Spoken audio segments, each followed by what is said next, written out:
Bonjour et bienvenue dans Kinoculte, le podcast Deep Cut, Deep Cult. Je suis votre hôte Jean Weber, le podcasteur spéléologue, et mon troglodyte cavernicole est... Philippe Setbon, j'ai apporté mon piolet et ma lampe à casque, et plutôt mon casque à lampe.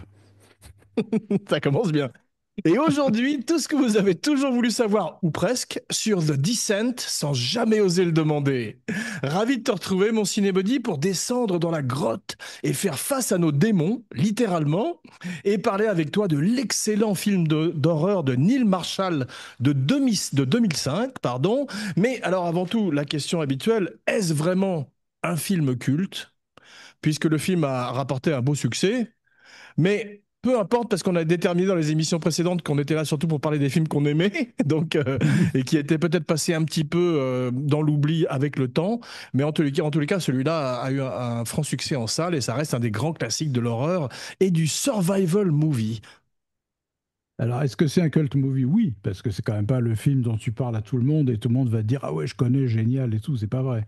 C'est un Ouais, film qui parle aux aficionados de l'horreur, ouais. qui a eu un relativement vaste écho, si tu veux, mais c'est pas non plus un succès phénoménal. Et bien en plus, il a même pas eu de titre français, donc c'est The Descent, ce qui veut dire la descente, tout simplement, Ouais, mais il n'a ouais. pas eu de titre français, donc c'est un film un peu niche.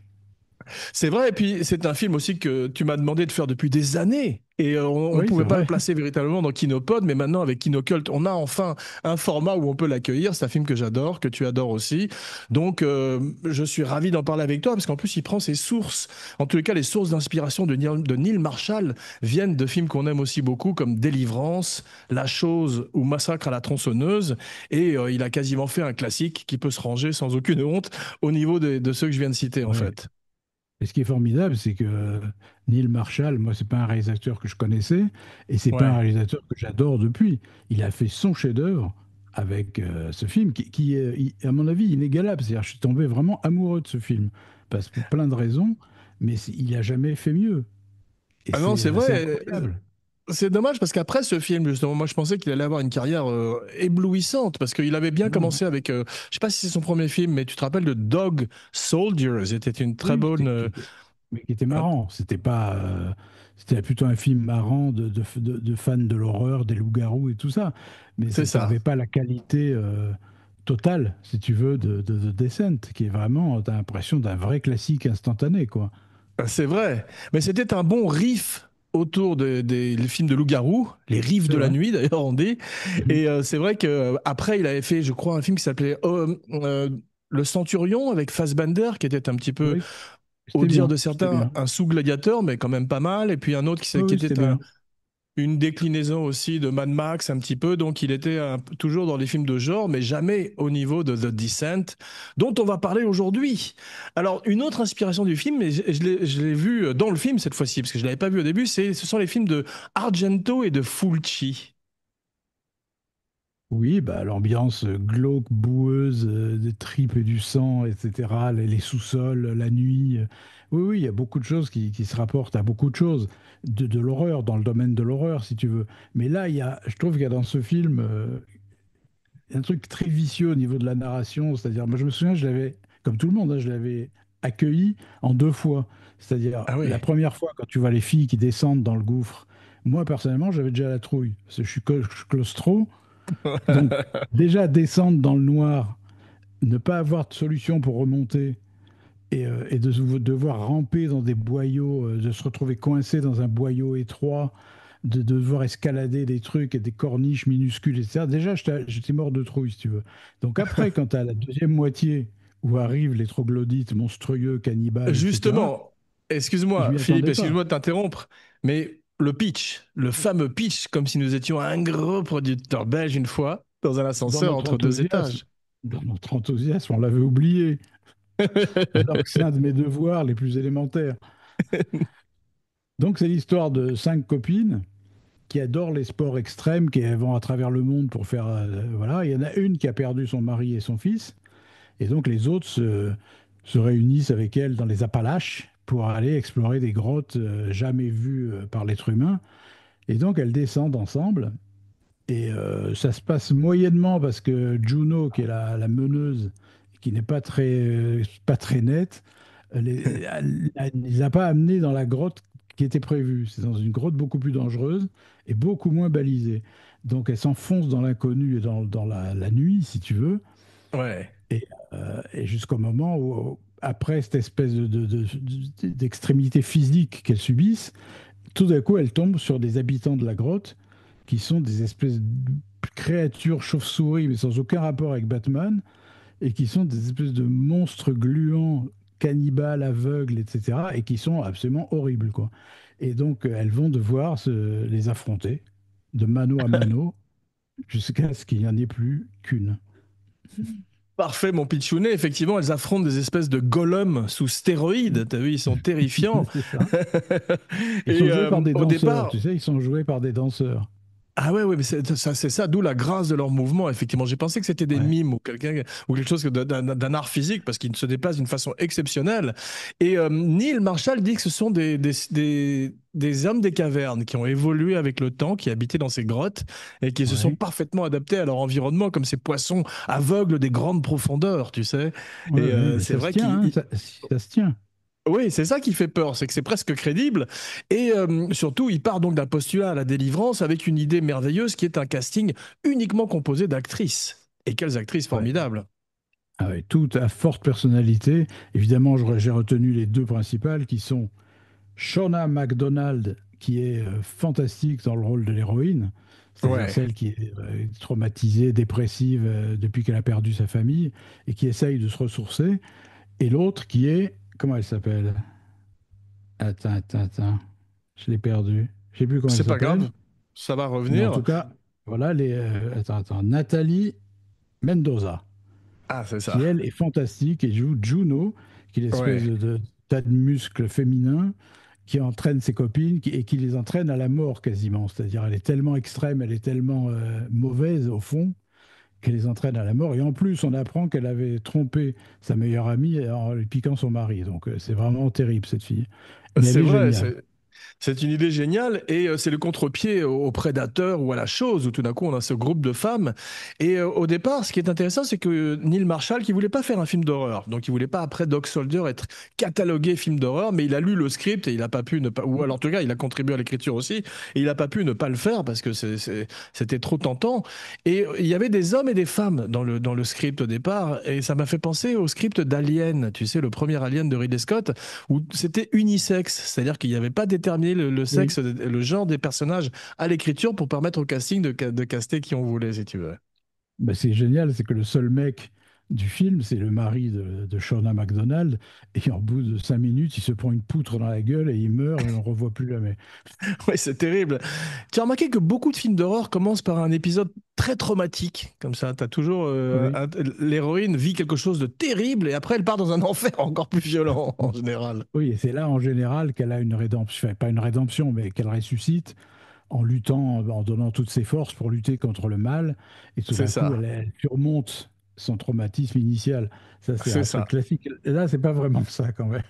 Elle Non, parce surmonte qu'en moyennement. c'est ça, en général, elles deviennent la fameuse Final Girl, légendaire, proverbiale. Mais c'est vrai que là, ça va se passer un peu différemment, comme on va le voir. Il y a un truc qui est très intelligent de la part de Neil Marshall, c'est qu'ils ont tous des accents différents. Ce qui fait que bien Oui, qu'on ait ce groupe de femmes, et il y a quelque chose de cosmopolite quand même dans le fait que tu aies des gens qui sont plus écossais, plus... Enfin, j'ai pas, moi qui suis pas très doué en accent, j'ai pas pu tous les localiser. Mais il n'y a pas d'homogénéité, il y a véritablement une vraie non. diversité dans le casting. Il y a une autre actrice formidable, mais j'ai pas, je me rappelle plus de son nom, qui joue la petite agitée, qui a une caméra, tu sais, Ouais. et qui est un peu faux-folle, etc. Elle est formidable aussi. C'est vrai. Qui se... Ce sont ouais. toutes des très grandes actrices. Et le film est censé se passer aux États-Unis, comme tu l'as dit, dans les montagnes des Appalaches. Et en fait, ils l'ont tourné en Grande-Bretagne. Tu as vu, ils l'ont tourné au studio Et de en, James Bond, et en à studio, c'est ça Pinewood. qui est fantastique. Tu sais, moi, Extraordinaire. j'avais vu le film, je savais pas du tout ce que c'était. Donc quand je l'ai vu, pour moi, je me disais, mais comment ils ont fait pour tourner dans des grottes? Je ne me suis pas douté une demi-seconde que c'était en studio avec des Moi non rochers plus. en polystyrène, etc. Mais alors, pas une seconde, hein. C'est tellement C'est bien un fait. exploit. Le seul truc que j'aurais aimé, c'est comme ça se tourne à Pinewood, c'est qu'elle croise à un moment James Bond en smoking dans la grotte, tu sais. Ou alors un des troglodytes avec un martini, ça aurait été bien aussi. Mais c'est vrai qu'à aucun moment tu as fait studio. Non, Ça, c'est le non, danger non. de ce genre de film, en particulier en termes d'éclairage, parce qu'il faut justifier d'éclairer cette caverne Ouais, qui est ouais, censée être complètement dans le noir. Et là, on voit toujours tout. Les moments d'obscurité servent la terreur, bien évidemment. Et je suis claustrophobe comme toi, donc merci. ouais. C'est le frère de Klaus Kinski, claustrophobe. C'est ça. Et nous avons Mais c'est vrai. affronté nos peurs. Ouais, on est tous les deux descendus dans la grotte et c'est vrai que c'est terrifiant parce qu'on est avec elle pendant toute la durée du film. Et tu as vu cette blessure qu'elle se fait à la jambe. Burt Reynolds, à côté, c'est de la gnognotte, hein, dans Oui, oui, Délivrance. non. Il n'y a pas beaucoup de gore, mais quand il y en a, c'est totalement dégueulasse, quoi. C'est quand tu vois l'espèce de fosse avec des restes de sang, de viande, etc. Enfin, c'est absolument ignoble. Ouais. Mais bon, j'aime bien quand les films sont jusqu'au boutiste, tu vois. C'est vrai, mais ça fait penser à ces films qu'on adore aussi, comme Wolf Creek ou Bone Tomahawk, tu Oui, sais, exactement, qui, exactement. voilà, qui ont tout d'un coup cet élément d'horreur qui est jusqu'au boutiste et qui en même temps parvient à raconter une histoire formidable parce que ce que j'aime beaucoup aussi, c'est que ces hommes des cavernes, donc ces crawlers, elles n'avaient pas vu le design avant le début du film, les actrices. Ça, c'est un truc que font souvent les metteurs en scène, c'est qu'elles présentent les monstres à leurs victimes très tard, parfois sur le plateau, même quand ils le peuvent, tu vois. Et on sent véritablement que la peur est réelle, si tu veux. Oui, mais il y a de quoi. Enfin, ben, moi, j'ai vu des photos de tournage du film.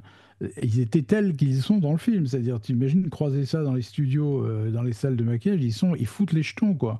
Ils n'ont pas d'yeux, ils sont blancs, blancs, tout blancs, avec les oreilles de chauve-souris et tout ça. Ouf, tu vois. C'est terrifiant. Ça fait penser aussi un petit peu au vampire de ton film, d'un film que tu aimes bien, qui est Le Voyage du Déméter. Tu sais, le Oui, Dracula avait un peu ce côté-là aussi. oui, oui, Et tu d'ailleurs, imagines manger à la cantine en face d'un crawler comme ça pendant, pendant la pause déjeuner? Ça, non, ça non, mais m'est c'est arrivé sur. rare. Pardon? Comme toi et moi, on adore les films d'horreur et que beaucoup de gens qui regardent le podcast, je pense aussi. Pour moi, c'est très rare d'avoir peur. C'est-à-dire, je peux apprécier les méthodes utilisées pour foutre la trouille, je peux faire des références à d'autres films et tout. Mais là, j'ai vraiment eu peur la première fois que je l'ai Ouais. vu. Ça fout les jetons. Ah non, ça, c'est Et- c'est- c'est terrifiant. Et est-ce que tu. Alors, oui, tu as vu, tu m'as dit la descente 2, la suite, qui paraît-il est Hmm. moins bien, tu m'as dit, non? C'est moi, ben, beaucoup moins bien. C'est tourné 4 ans plus tard et c'est censé se Ouais, passer directement après.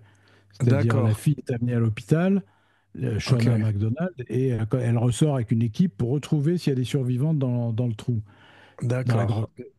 Ils ont, Euh, ils ont c'est essayé pas de faire bien. Aliens, mais ils C'est n'ont pas pas bien. réussi. D'abord, Ouais. voilà, t'as pas Neil Marshall, t'as pas un regard de réalisateur dessus. Ouais, il C'est est très juste série B. producteur. C'est très série B. Tu retrouves les actrices, bon, ça te fait plaisir, mais sans plus. Et la toute dernière partie, disons le dernier quart, est regardable parce que tu retrouves les monstres et ils sont aussi déchaînés que dans le premier. Et tu retrouves Juno, qui n'était Ouais. qui était pas présente dans tout le film et qui réapparaît à la fin pour tuer Shona McDonald. Donc, Waouh, spoiler alerte. ouais, Ouais. mais là, elle ne la tue pas, je te rassure. Mais c'est pas pareil. Tu vois ce que je veux dire? Ouais. C'est Non, pas non, le mais je même comprends. goût. Mais, le premier est tellement fort et c'est très beau ce début. Tu as vu, on pense effectivement à Délivrance parce qu'elles font du rafting comme dans Délivrance. Ouais. Et c'est tourné en Écosse. C'est ce qui est censé être les montagnes de Caroline du Nord sont en fait en Écosse et cette forêt est magnifique. Ça rappelle un petit peu. Je crois que tu n'as pas encore vu 28 ans plus tard, mais c'est ce même genre de décor écossais et de films d'horreur dans une forêt de brocéliande comme ça avant qu'on ne descende dans les tréfonds de la terre. Et c'est vraiment, contrairement à toi, moi je suis pas du tout un junkie de l'adrénaline. C'est-à-dire, j'aime pas le parachutisme, j'aime pas le bungee jumping, je ferai jamais de spéléologie. Toi, tu sais ton truc, toi, tous ces trucs-là, Ah bah non? toute la journée, moi. Faut, J'enchaîne. faut pas t'en promettre, hein. Mais ça commence un petit peu aussi comme un Evil Dead. C'est ça que j'ai aimé. Tu sais, ces gens qui vont dans une cabane, dans la Oui, forêt, comme oui. ça. Donc, ils tapent beaucoup des rendez-vous des films d'horreur. Il y a un côté best-of hit. Tu vois, tout à coup, on passe de Délivrance et Fulci à la fin, où quand elle est dans cette espèce de mare de sang, couverte de sang, elle pourrait littéralement surgir d'un giallo, tu vois. Et il y a cette ambiance bien dégoulinante qu'on aime. Et une fois de plus, ce test dont je t'avais parlé au moment de l'été meurtrier, qui est le test de Bechdel, tu te rappelles, qui est une journaliste américaine qui a déterminé un test qui est que quand tu arrives à passer ce test quand tu as deux femmes à l'écran qui parlent, qui ont une discussion et qui parlent d'autre chose que d'un homme. Là, ça veut dire que Oui. le film a passé le test de Bechdel. Alors là, largement passé le test de Bechdel. Et c'est vrai que ça fait plaisir de voir un film comme celui-là. J'ai pensé aussi à un autre film qui s'appelle Annihilation de Alex Garland. Tu l'as vu, non? Où tu Oui, avais un très bon. groupe de Très femmes. bon. Ouais. Ah, Très bon. j'adore ce film. On pourrait le faire aussi pour Kinoculte, parce qu'il était Ouais. un petit peu passé en dessous du radar avec Nathalie Portman. Et il y avait aussi cette ambiance de groupe de femmes qui était très très bien rendue. Très vrai, très vrai. Il y avait un monstre, un espèce de sanglier informe qui poussait des cris avec une voix humaine. Je sais pas si tu te souviens. Le Bien genre sûr, de c'est un truc qui avait ours. filé le C'était un frisson. ours. C'était un Ah, c'était un ours. ours, pardon. Voilà, et tu avais Terrifiant, également. ça. Ah ouais, c'était terrifiant. Tu avais également un crocodile aussi mutant. Donc c'était un film qui avait ça, une bonne dose de monstres et, que j'avais beaucoup aimé personnellement. Mais j'adore le cinéma d'Alex Garland qu'on revisitera peut-être dans Kinoculte avec des films comme Dredd ou Ex Machina. Dredd dont il est le producteur, mais dont on dit qu'il a mis en scène le film en sous-main. Mais Juno est la méchante du film. C'est vrai, tout d'un coup, entre le fait qu'elle ait trompé sa meilleure amie avec son mari et puis qu'elle ait tout d'un coup menti à tout le monde, puisqu'elle n'a pas la carte, elle voulait tout d'un coup découvrir une nouvelle grotte à elle toute seule. Elle a péché par son orgueil et ils vont tous payer fortement le prix de ça. Et c'est incroyable quand à la fin, Shona la, la, la met à mort littéralement, elle la frappe et elle l'abandonne dans cette caverne. Tu as vu, c'est le bras de la justice. Elle se dresse comme ça. Elle est Ouais, ouais. majestueuse. Elle est à la fois terrifiante et majestueuse. Et le voyage de cette femme est incroyable. L'arc de cette femme. Ouais, ouais, bien sûr. Et le visuel est prodigieux. Tu vois, elles se battent sous la pluie, ces espèces de l'eau qui filtre à travers la caverne.